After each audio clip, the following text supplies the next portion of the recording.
Okay,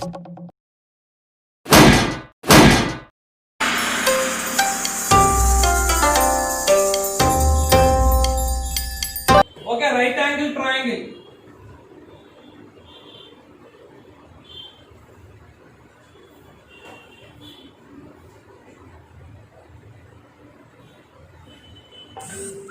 right angle triangle చూడగానే మనకు గుర్తుకు రావాల్సినటువంటి వ్యక్తి పైథాగరస్ ప్రకారం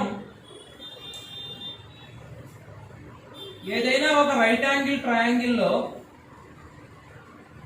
ఇక్కడ రైట్ యాంగిల్ ఉంటుంది 90 డిగ్రీస్, దానికి ఆపోజిట్ గా ఉండేటటువంటి ఈ సైడ్ ని లాంగెస్ట్ సైడ్, ఈ సైడ్ ని మనం హైపోటెన్యూస్ అని పిలుస్తారు లేదా హైపోటెన్యూస్ అని పిలుస్తారు. సో ఇదేమో సైడ్, ఇదేమో సైడ్.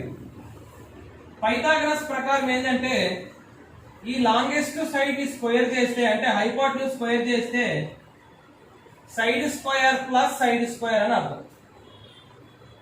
ఇది పైథాగరస్ చెప్పినాడు.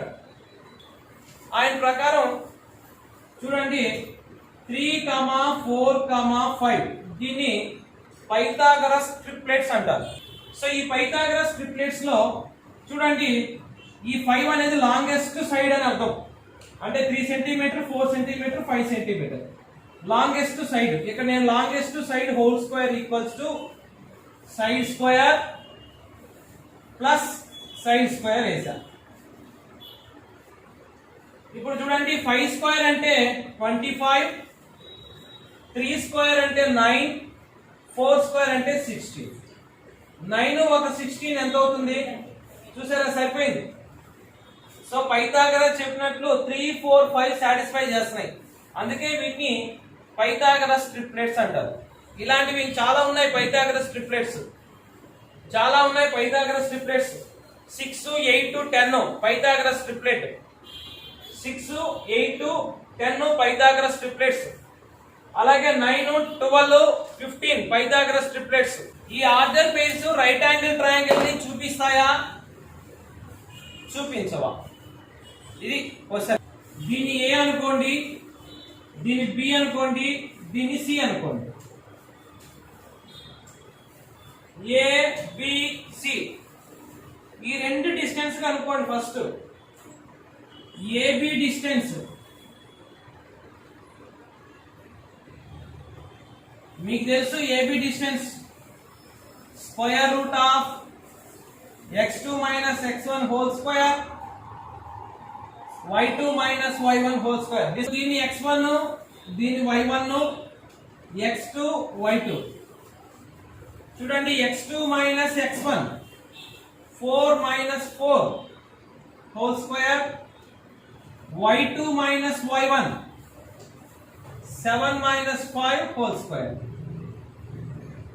4 లో 4 అంటే 0, 7 లో 5 అంటే 2 స్క్వేర్. స్క్వేర్ రూట్ ఆఫ్ 0 తో పని లేదు, 2 స్క్వేర్ అంటే 2 whole square. Square root get cancel 2. అంటే ఏబి డిస్టెన్స్ ఎంత వచ్చింది, 2 వచ్చింది. బీసీ డిస్టెన్స్ కనుక్కోండి.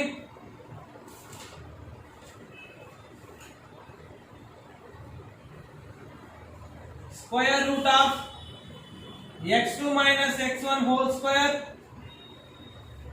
y2 minus y1 whole square. చూడండి BC x1 y1 x2 y2. Square root of x2 అంటే -3 -1 x2 అంటే -3 మైనస్ x1 అంటే 4 హోల్ స్క్వేర్. y2 అంటే 7 మైనస్ y1 అంటే 7 whole square. So that equals to root of ఈ రెండింటికి same symbols కాబట్టి 3 4 7 minus 7 whole square plus 7 లో 7 అంటే 0. దట్ ఈక్వల్స్ టు ఈ 0 తో వాల్యూ లేదు కాబట్టి -7 whole square is nothing but 7 square. అంటే మైనస్ స్క్వేర్ ఉంది, 2 టేబుల్ లో స్క్వేర్ ఉంది కాబట్టి ప్లస్ అయిపోద్ది, square root cancel. That equals to 7. ఇక మిగిలింది బీసీ అయిపోయింది. ఇక AC distance. So AC distance square root of x2 minus x1 whole square y2 minus y1 whole square. x1 y1 x2 y2. x2 అంటే -3 minus x1 అంటే 4 whole square. y2 అంటే 7 minus y1 అంటే 7 y1 అంటే 5 whole square. -3 -4 -7 whole square. 7 లో 5 separate చేస్తే 2 square. చూడండి ఇక్కడ square ఉంది కాబట్టి మైనస్ ప్లస్ అయిపోద్ది. 7 స్క్వేర్. 7 స్క్వేర్ అంటే 49. 2 స్క్వేర్ అంటే 4. 49 ఒక 4 53. అన్ని డిస్టెన్స్లు కనుక్కున్న తర్వాత లాంగెస్ట్ గా ఉన్నటువంటి డిస్టెన్స్ ని స్క్వేర్ చేస్తే మిగిలిన వాటిని స్క్వేర్ చేసి యాడ్ చేస్తే ఈక్వల్ అవ్వాలి. ఇక్కడ లాంగెస్ట్ డిస్టెన్స్ ఏంటంటే √53. చూడండి AC square equals to AB square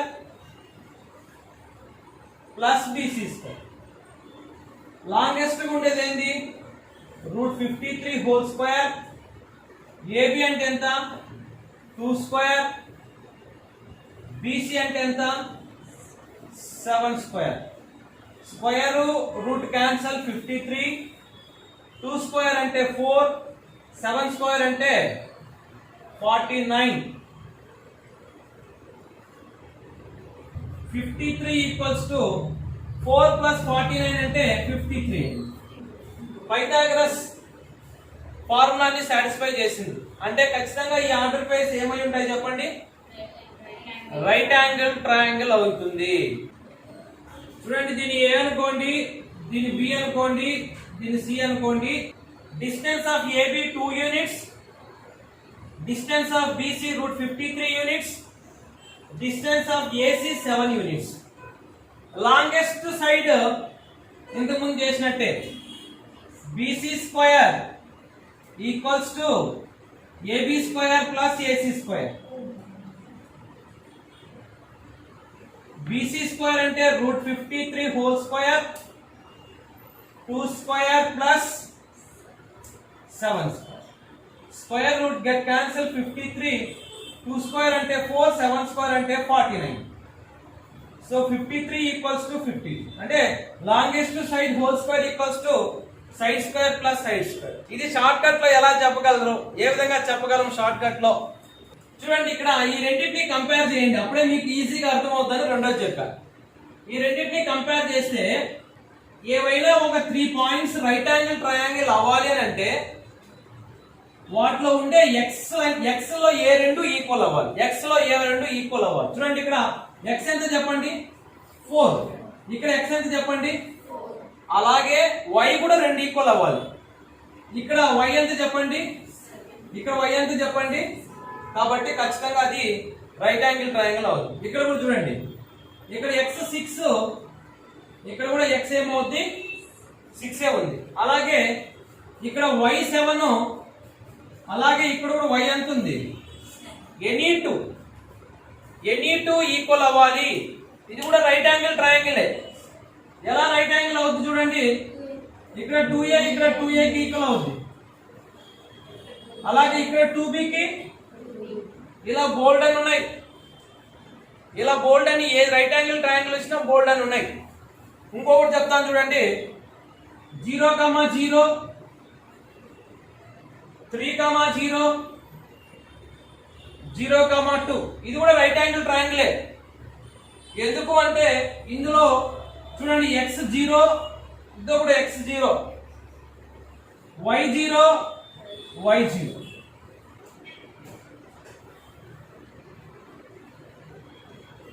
చూడండి ఇక్కడ a అనేది ఒక పాయింట్ ఉంటుంది, ఇక్కడ b అనేది ఒక పాయింట్ ఉంటుంది, c అనేది ఒక పాయింట్ ఉంటుంది.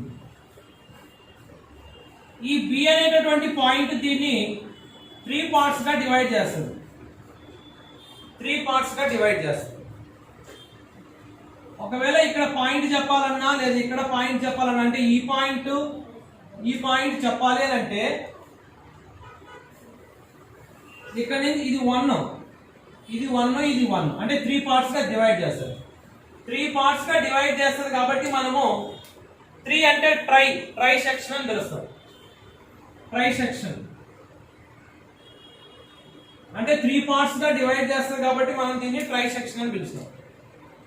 ఇక్కడ పాయింట్ ఎంత ఉంటుందంటే ఆల్రెడీ 1 ఉంది. 1:2 అంటే ఏ రేషియోలో డివైడ్ చేస్తుంది అంటే 1. ఇక్కడ 1 ఎంత 2. సో 1:2 రేషియోలో ఇక్కడ పాయింట్ డివైడ్ చేస్తాం. ఇక్కడ పాయింట్ ఏ రేషియోలో డివైడ్ చేస్తుంది అంటే 1 1 2 కాబట్టి 2:1. సో మీకు ఇప్పుడు బ్లైండ్ గా గుర్తుకు రావాల్సింది ఏంటంటే ట్రై సెక్షన్ అంటే 1:2 2:1 రేషియోలో డివైడ్ చేయడం. దీన్ని సెక్షన్ ఫార్ములా అని కూడా పిలుస్తారు. సెక్షన్ ఫార్ములా అది ఎలా ఉంటుందో ఒకసారి చెప్తాను చూడండి. Px, y is equals to m1x2 plus m2x1 by m1 plus m2 m1y2 plus m2y1 by m1 plus m2. ఇది సెక్షన్ ఫార్ములా. ఒకసారి నాతో పాటు అందరూ చెప్పండి. సెక్షన్ ఫార్ములా అన్న ట్రై సెక్షన్ కు ఉపయోగించే ఫార్ములా రెండు కూడా ఒకటే. Find the coordinate of the points try section of the line segment join 4, -1 and -2, -1. ఇప్పుడు ఈ విధంగా ఇచ్చినప్పుడు మనం ఏం చేయాలంటే ఇచ్చినటువంటి చూడండి వీడు చెప్పినట్టు ఓన్లీ ఏమని చెప్పినాడు అంటే ట్రై సెక్షన్ అనే అన్నాడు. అప్పుడు మనం ఏం తీసుకోవాలి 1:2 2:3 1:2 2:1. ఒకసారి 1:2 తో చేయాలి, ఇంకోసారి 2:1 తో చేయాలి. ఇప్పుడు మీరు ఇలా రాసుకోవాలి 1:2 దీన్ని m1 అనుకోవాలి, దీన్ని m2 అనుకోవాలి. ఇకపోతే ఈ పాయింట్స్ రాసుకోండి 4, -1 -2, -3. దీని x1 y1 x2 y2 substitute చేశారు అనుకోండి. m1 అంటే ఎంత 1 into x2 అంటే ఎంత -2 ప్లస్ m2 అంటే ఎంత 2 into x1 అంటే ఎంత 4 by m1 plus m2 అంటే 1 plus 2 అంటే ఎంత 3. m1 అంటే 1 into y2 అంటే -3. m2 అంటే 2 y1 -1 by m1 plus m2 అంటే 3. చూడండి ఇక్కడ 1 తో దేని మల్టిప్లై చేసినా అదే వస్తుంది కాబట్టి -2 2 4 are 8 by 3 -3 plus into minus 2 1 are 2 by 3. 8 లో 2 సపరేట్ చేస్తే 6 by 3 -3 ఒక -2 -5 by 3 3 1 are 3 2 are 2, -5 by 3. ఇది 1:2 తో చేసినటువంటి సెక్షన్ ఫార్ములా అంటే 1:2 తో ట్రై సెక్షన్. ఒక చిన్న షార్ట్ కట్ ఏంటంటే ట్రై సెక్షన్ కనబడి మీరు చేయాల్సిన షార్ట్ కట్ ఏంటంటే మీకు ఆల్రెడీ తెలుసు 1 2 ఉంటుంది. 1 2 ఉంటుంది కాబట్టి 1:2 చేసేటప్పుడు ఇక్కడ m1 అంటే యాక్చువల్గా 1 కదా, 1 పెట్టక్కర్లేదు. మీరు డైరెక్ట్ మీరు ఫార్ములా మీరే రాసుకోవచ్చు. 1 అవసరం లేదు. x2 plus 2x1 m2 అంటే ఏంటి 2 కదా. x2 plus 2x1 by 3 formula మీరు రాసుకోండి కావాలంటే. Short cut formula x2 plus 2x1 by 3 y2 plus 2y1 by 3. Short cut formula 2:1 ఇస్తే రివర్స్. ఇది 1:2 ఇప్పుడు 2:1 ఇచ్చాడు అనుకోండి, 2 ముందుకు వస్తుంది. 2x2 plus x1/3 2y2 plus y1/3 ఇది షార్ట్ కట్.